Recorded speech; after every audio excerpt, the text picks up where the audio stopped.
This mechanic was hidden deep in the game engine. Over time, I discovered that it roughly balanced out analog and digital inputs.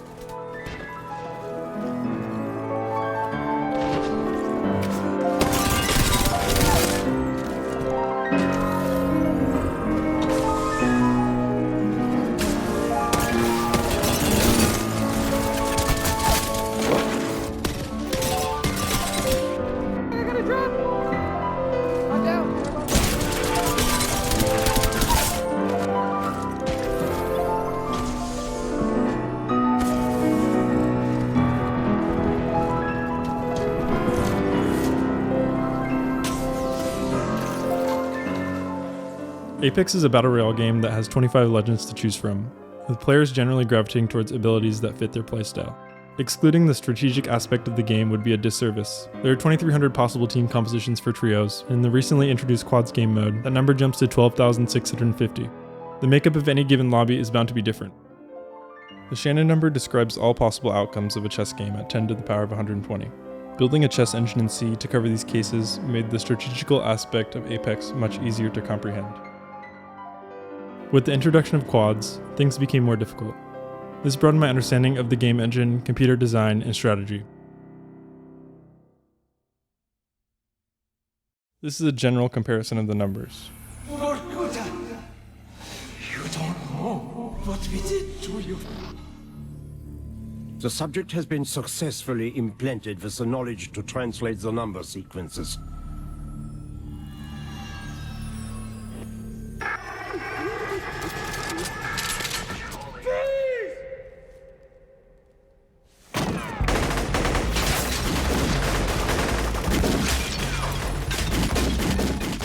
Hit registration and your ability to maneuver around the map is handled and processed in real time.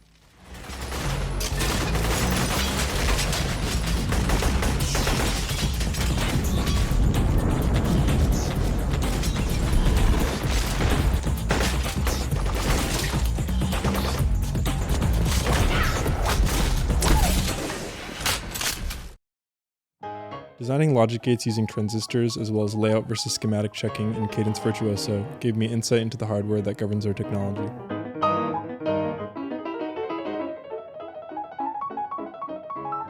The overall design of the Apex engine can be rage-inducing.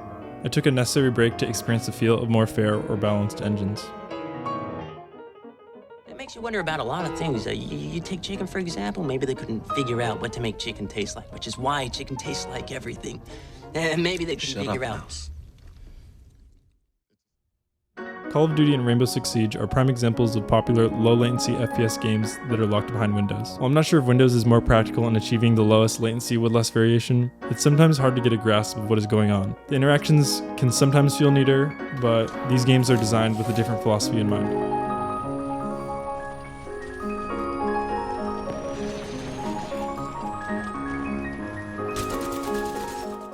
If you're interested in game development, there are resources and creators out there who have industry experience that can help you break into their complex nature. As technology and AI improve alongside each other, video games are bound to increase in logical proposals. It would be interesting to see what would happen if more people developed a rough understanding of C alongside games that are being released over the next decade.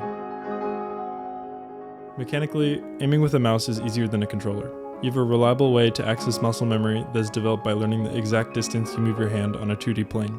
There's more of a variability factor in controller, as a joystick pivots on a base and reports its angle and direction to the device it's controlling. It detects the direction of the stick by use of an electronic switch, Hall effect, strain gauge, or potentiometer.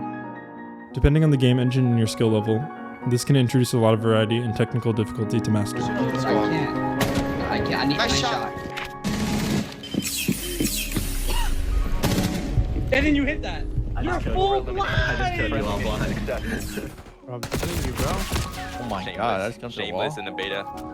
All good though. Oh my god, Glitzy's getting gunned across the map. On a heady.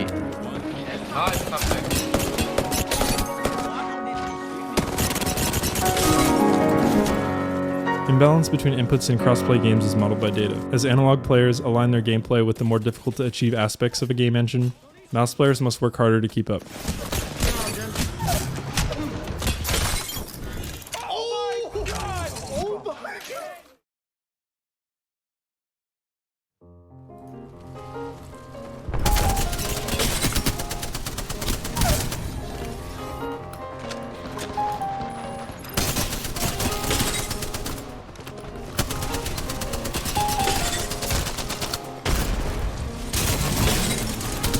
Us Apex players have all heard of the term controller looting, but this behavior is not necessarily linked to a certain input.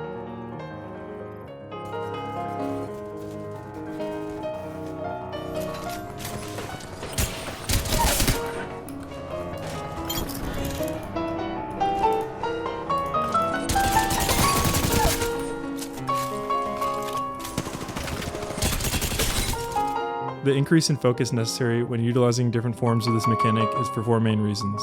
Determining the timing is unique to each person. Consistency is difficult to build up over time. You're relearning how to aim and combining it with your previous knowledge. And most importantly, it influences the algorithm used for aim assist.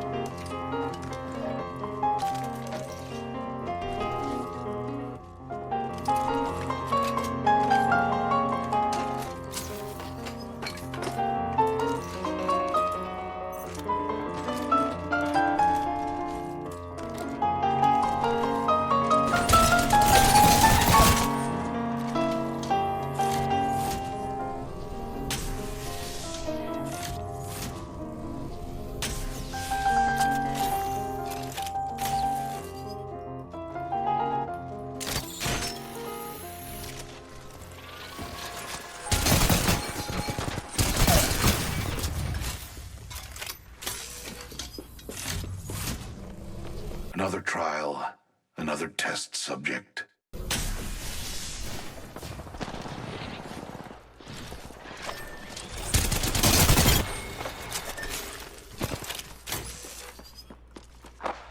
Science demands a repeatable outcome to any given experiment.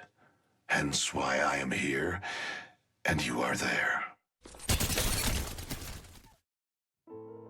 According to what is logically possible in the game engine, the removal of aim flinch and the decrease in aim assist seemed like necessary adjustments. From the point of initial discovery to now, I gained an understanding of why this mechanic exists, but I'm unsure on whether or not it should. After reading about the changes, it's clear to me that some threshold has been met.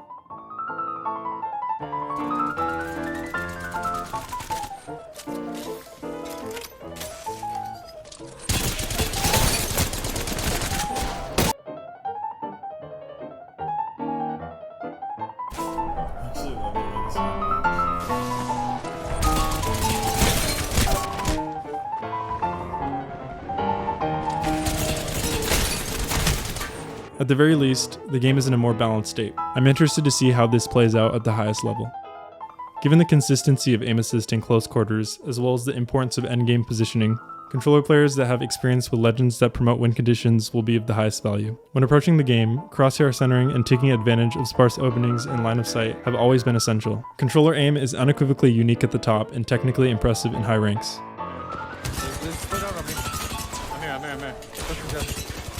Pushing me. Okay, knock.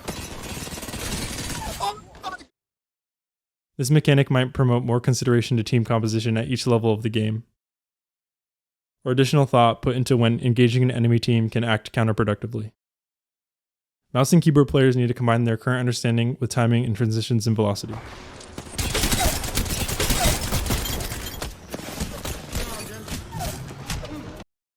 While we sometimes underestimate the abilities for humans to excel in aim, the result of any fight is still tied to a unique aspect of decision making. I found it best to build understanding with single-fire weapons, especially when considering their strength in the game and my deficiency in them. That guy is a Pathfinder player. I recommend watching your controller teammates if you're on mouse and keyboard. Watching anyone play on controller seemed a bit boring in the past, but now I notice logic from observation that I was simply blind to before.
I was. I did all kinds of really amazing moves. Are you listening?